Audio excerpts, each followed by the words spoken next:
Ayun guys, magandang hapon sa inyo. Nandito tayo ngayon, mag-joyride tayo. Ito may Pasig.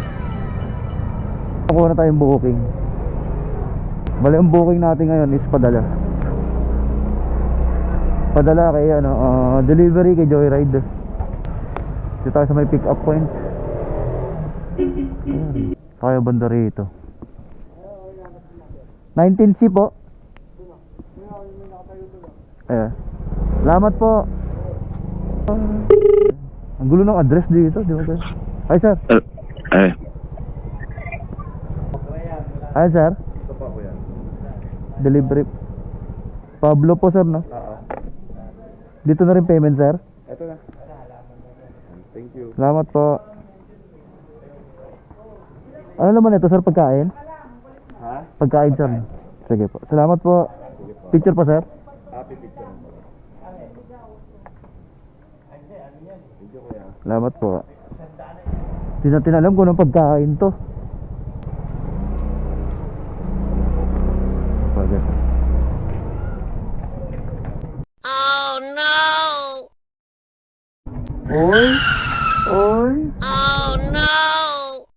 Oy! Oy!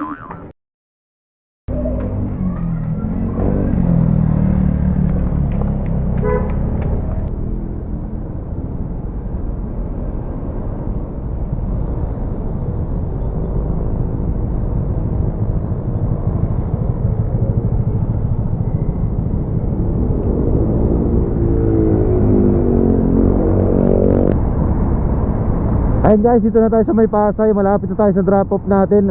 Ginabi na tayo kasi sobrang traffic na, rush hour na ngayon. Ang oras ngayon is 5:45.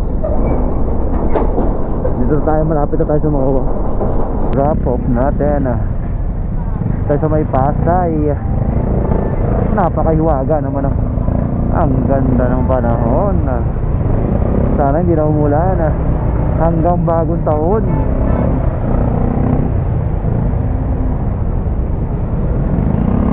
Abot yan buddy, abutin nyo, abutin nyo. Abutin nyo, tagal-tagal ng traffic dito. Bale faster. Yun, nakaabot.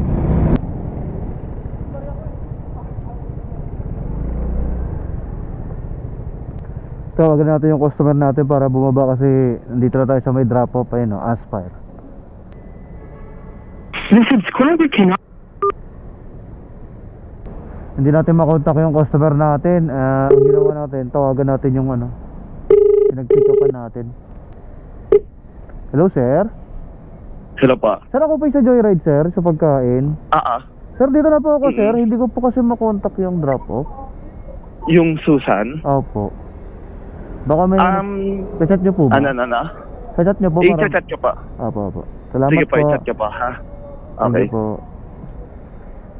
Yun, sinabihan na natin yung yung pick up point natin. Kasi pag hindi natin makontak yung drop off natin, siyempre ang ginagawa natin, tinatawagan natin yung pick up para kontakin niya yung drop off. Kasi siya naman may contact dun Hindi natin siya makontak Try natin ulit to kontakin.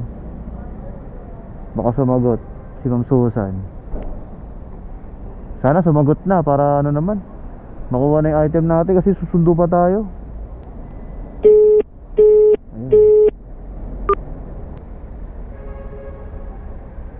Next lang natin yung customer natin para alam niya nandito na tayo. Sabi ko, Joyride po, nandito na po ako sa Aspire. Para alam niya rin na nandito na tayo. Hindi natin natawagan kasi siguro tinatawagan na ng pick up si sir. Tinatawagan niya na si ma'am. Kontakin natin ulit.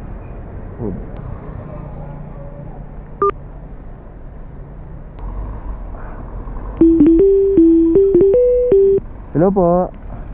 Hello pa, iwan na lang daw dito sa may lobby. Sige po, sabihin ko na lang po na Susan. Hindi, ibigay ko sa yung number ng Susan. Bigay ko ulit, tapos i-double check na po, ha? Kayo po mag-usap. Sige po, sige. Para mas tama yung information, ha? Okay. Nako, pinapapunta po tayo sa lobby. Sa tayong customer natin, pinapapunta tayo doon sa may lobby. Para doon na lang daw natin i-drop off tong pagkain. Pero tawagan pa rin, ayun. Natawagan na. Hello po. Opo. Joyride, ma'am. Opo. Ma'am Susan po. Opo. Opo. Kuya, Po. ay dito po yung magpipick up. Baba na po. Ah, okay. Sige, sige. Opo. Sige, ma'am, kasi Sige po. paano lang po kasi bawal daw po rito, motor eh. Sige po. Salamat po. Opo, thank you po. Ayan, tawagan na natin. Hintayin na natin, may kukuha daw, may bababa daw para kumuha ng pagkain. Ayun guys, nabigyan na natin yung pagkain na deliver natin. Kinuha lang ni madam. Ngayon tapos na tayo sa ating project for delivery for tonight. And then we're going to get another booking. I hope we can get now. Wow, English ah. Eh di wow.